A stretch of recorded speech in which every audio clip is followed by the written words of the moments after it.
You're listening to the Economics and Country Risk podcast from S&P Global Market Intelligence. In each episode, our experts will provide you with the where, how, and when to make decisions that transform your business. Global demand continues to tread water, with the construction and manufacturing sectors facing headwinds from high interest rates. Suppliers are responding by controlling output. Sporadic idling and curtailed investment plans mean less excess capacity in 2024 to absorb supply shocks.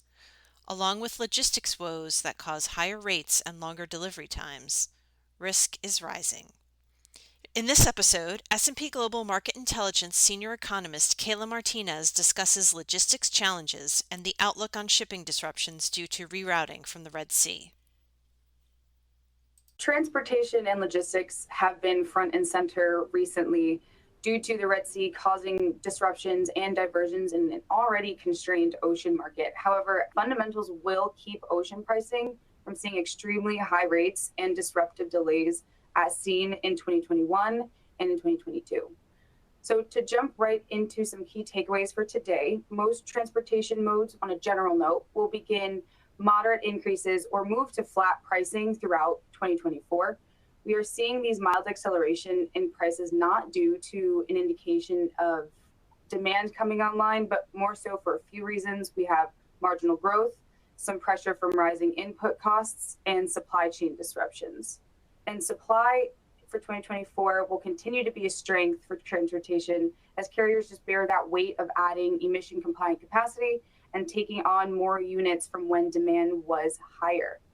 Now, demand, on the other hand, will still be low for 2024 for most transportation modes, despite seeing some demand coming online from that pre-lunar year rush amidst the supply chain disruptions in the Red Sea. Now, speaking of the Red Sea, we saw global shipping rates soar in early 2024 as the Suez Canal, the major east to west global trade route, became just a target for Yemen-based Houthi militant group.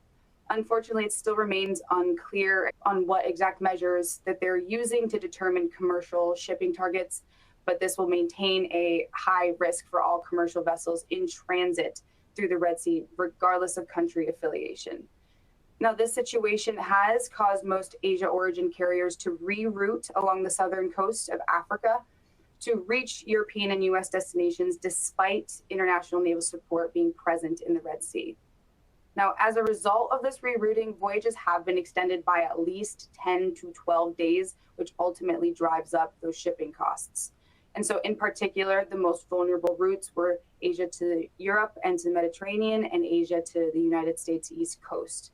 Now, these routes in particular saw triple-digit year-over-year growth to begin 2024. Now, while the Red Sea disruptions have caused a significant surge in spot rates, fundamentals just indicate that the price spike is unlikely to extend beyond the first half of this year. Spot rates from Shanghai to Northern Europe and Mediterranean have already begun to pare back from the spike in January.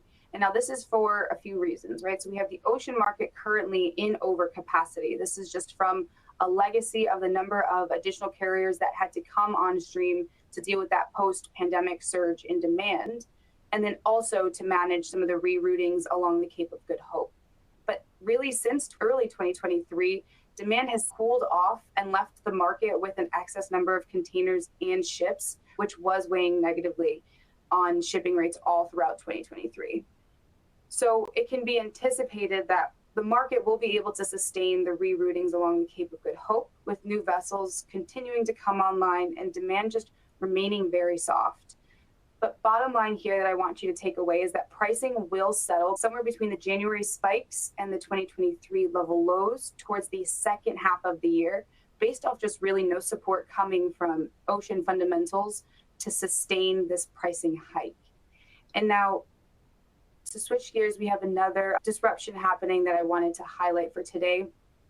We have drought happening, and in particular, more prevalent to global trade is the Panama Canal, where we've seen water levels decline to low enough to warrant daily ship restrictions from the Panama Canal Authority.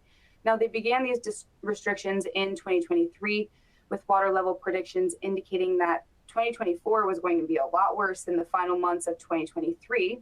However, water levels have remained high enough to warrant an increase in daily ships since January 2024, which they have allowed for 24 to continue to pass through, towards January 2023. And there was an upward trajectory for rising water levels, and it can be expected that as we enter the rainy seasons, which are typically in April and May, this will moderately raise water levels for the summer. And now average wait times for the canal, which are classified by different types of vessels, have been averaging from 1 to 3 days to pass through the canal. But bottom line that I want you guys to take away for the Panama Canal is that conditions are seeing modest improvement.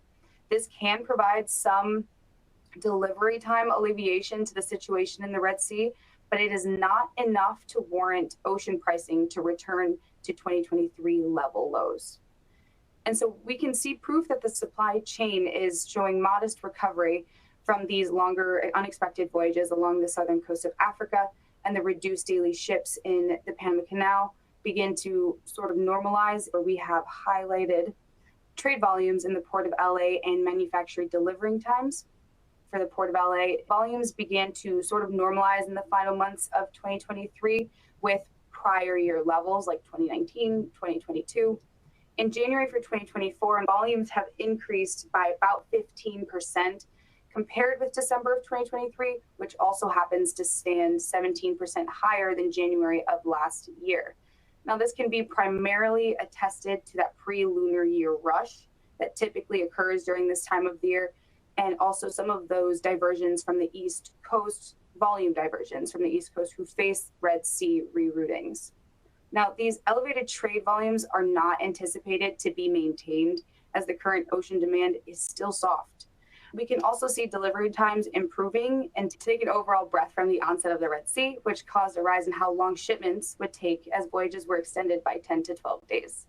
Now that the pre-lunar year rush has settled, the weaker demand market that was always present has allowed for the ocean market to recover and establish/account for the longer routes and incorporate them in announcements and estimates to shippers.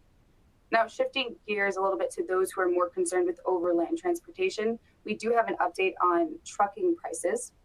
Now, prices for trucking will overall be lower in the beginning of 2024 before seeing some upward pressure from diesel beginning towards the start of the third quarter. Now, this follows the upward pressure seen in crude oil, but I just want to highlight that this will remain significantly below year-ago levels, and the price acceleration will still be weaker in annual terms. Now, we do expect for the increases to be short-lived. However, pricing for trucking will not be seeing major declines in 2024. And the upward pricing effects of Yellow's reshuffling of capacity has begun to exit the market, and we did see spot rates reflecting that easing in pricing. And so the market will remain still fairly bearish for trucking in early 2024, just as manufacturing in the U.S. is still weak, and we still see weak demand continuing to keep trucking prices from any large upward movements in 2024. And supply will continue to be a strength, as stated before, for the trucking market. But bottom line here for trucking that I want to have you guys take away is that prices will begin to pick up midway through 2024 as input costs begin to rise. So in air cargo, the Red Sea disruptions to ocean freight have led to some shift to air, and we saw increased volumes in February, but it won't be expected to have a peak season. This can also be attested to a seasonal pickup where it was more related to the lunar year holiday rather than a true shift from sea to air. Weak demand really is the biggest factor, as there's just not enough of it to make a push to get to air cargo.